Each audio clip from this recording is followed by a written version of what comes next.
Kung bibigyan ka ng chance para balikan ang nakaraan, ano ang iyong babalikan at bakit? Okay, Chance. Ako kasi naniniwala ako sa I believe na hindi mo na mababalikan yung nakaraan. Ang magagawa mo na lang is to enjoy, to be of your conscious mind dito sa present, and gawin mo na lang kung ano yung kailangan mo i-improve, ano yung kailangan mo itama, ano yung kailangan mo talagang gawin, the necessities in life. Pero if I were given a chance to go back in the past nga, ano kaya ang babalikan ko? Actually, gusto kong balikan yung time na nag-work ako, yung time na kumikita ako. Kasi I was once involved in a network marketing. So, yung time na yun, gusto kong balikan yung time na nasa proseso ako ng pagbibuild up sa sarili ko.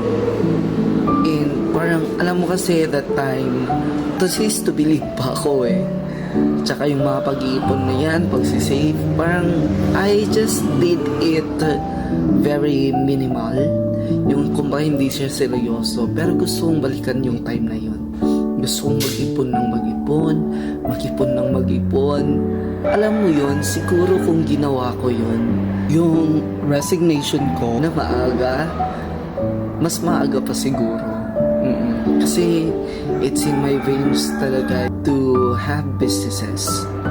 Gusto kong mag-business talaga.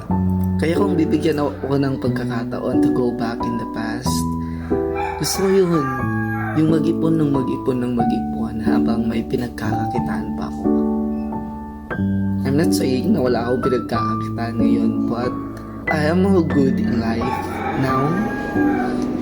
Okay naman ako, pero kung yun nga, kung may babalikan ako in the past, that would be saving money talaga. Don't get me wrong money is not the root of all evil. Yeah, it's how you treat money. Kasi if you treat money, kapag na-in-love ka sa money, doon nagiging evil. Love for the love of money is the root of all evil.